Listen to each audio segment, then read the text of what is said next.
Okay, let's talk about the Mavericks for a bit. They're the 11th seed. They're a game out of number 10, which would be the play-in tournament. They lost last night to Philly. They had the back-to-back losses to the Hornets. They beat the Pacers in between those, so hooray for that one, I guess. But yeah, it's not going well. And we can talk about Kyrie's extension. We can talk about potential moves of the offseason and all that. But real quick, I just want to talk about last night's game against the Sixers, because I think the fourth quarter specifically just summed up a lot of how I feel about this team right now. So defensively, there was one possession that stuck out to me where Kleba switched onto Harden, and then Harden took him off the dribble, kicked it to DeAnthony Melton, I think it was him, for a three. He makes it. And I just had this moment of like, oh yeah, they were hoping that Maxi Kleba could save the defense when he came back. And Kleba's a good defender, so it's nothing against him. It's more so just a sign of, yeah, they're going to have to get some more defensive players here in the offseason. And I mean, we all had the same thought when Dorian Finney-Smith was in that trade. Like, we understood what it meant for the offense. We also were like, well, he's pretty damn good as a wing defender and all that. I do want to talk about that fourth quarter against the Sixers because there's some things on offense I have to say about it as well. But to get back to the defense, I just think they need a rim protector. Like, if this team is Luka, Kyrie, this is me assuming they agree to an extension with Kyrie. Good defensive center, Kleba, Josh Green, like that just makes sense to me. You know, if Bullock has like a lesser role as well, that'd be nice. However, and I just did this with the Blazers video, I think it's going to be kind of tough to get a rim protector this offseason, which of course I can be wrong on. But, you know, I don't think the Pacers are going to trade Miles Turner. I doubt the Hawks are going to move one of their centers. I don't envision the Raptors letting Pirtle walk in free agency given what they gave up for him and how good he's been for them. And so then I'm thinking about like Nerlens Noel, and maybe there's bad blood there in Dallas with him. I don't know. You might have to put JaVale McGee in a time machine because they were hoping that he could be that for like 15, 20 minutes a game, and he started the season for him, but I mean, he's 35 years old. He's just not the same guy. Whether they can get that rim protector or not, we'll see, but they will have some ability to make moves. Bertans' contract has an early termination option on the last year, which means it's basically an expiring. Tim Hardaway Jr.'s got 2 years left, so that there's no option, so we just have to see how teams would feel about that one. As for the picks, so they can move some of their distant ones besides the 2029 one for Kyrie, and you might have to put protections on some of the ones near that one. And as far as short term, I mean, if they finish in the top 10 in the lottery, they will get their pick this year. So you could trade that, I believe, after you technically make the pick on draft night, so you listen to the Stepien rule. But then you would still have the Knicks protections for the next 2 seasons, so that would get a little weird. If they can't get a rim protector, at least try to get a good defensive wing. OG would be the dream. We'll see what the Raptors want to do with him. And given the rumors about the deadline, I imagine you'd have to move a lot of picks for him.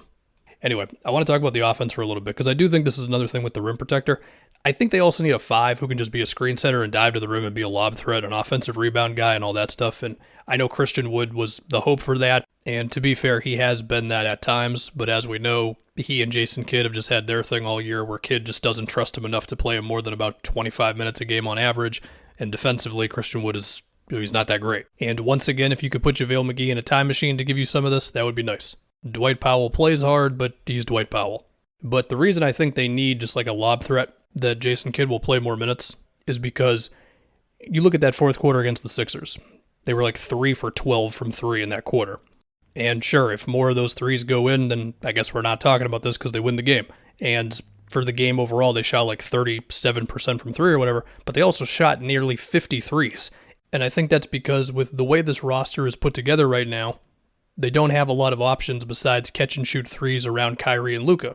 So it's a little similar to my Celtics where, look, of course I am pro threes, like get your 3-pointers up, but I more so like the idea of this team taking, 35 threes and having a lob threat as opposed to taking like 45 threes with less of a lob threat because, again, Jason Kidd doesn't want to play Christian Wood like that. I just find myself being like, man, if there were like 5 plays a game where instead of it being a catch and shoot for one of these guys that may or may not drop, it's a lob to a big who's like right at the dunker spot, I think that would do a lot for them. Now, at the same time, if you just want to look at the lineup data, when Kyrie and Luka are on the court together, they've got a 117 offensive rating, which is tied for basically first in the league. So you know what? Maybe I'm wasting time even talking about a lob threat, even if my eye test would be like, yeah, I think they could use that. But again, that guy needs to be playing over 30 minutes a game and really good on the other end too. And on the contrast in that fourth quarter, the Sixers had 2 buckets late. One was Maxey attacking off the catch, slicing through the defense and getting a layup after Harden kicked it out to him, and another was Tobias scoring over Luka in the post. And yeah, those are not like the lob threat type of plays I'm talking about, but just guys who can give you buckets besides catch and shoots, you know what I mean? Even if, of course, catch and shoots are still necessary.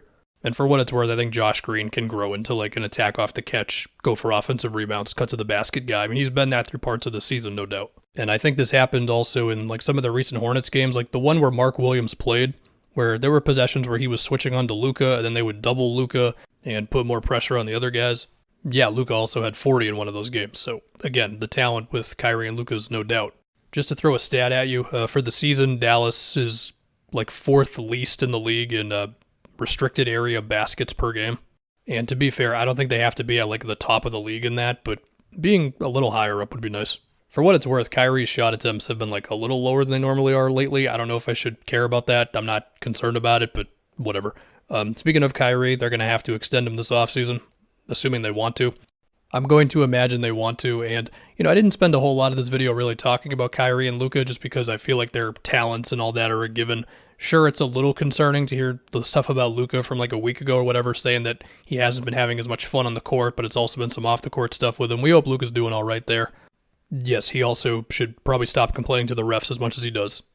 I mean, both of these guys have been on good defenses. The Nets' defense was great before Kyrie got traded with all the switchability around him and stuff. This Mavericks defense was great last year with Luka getting all the minutes he got. So overall, I think Dallas can climb out of this, but it's not going to be super easy, and they might have to move the whole bunch of draft picks to do it.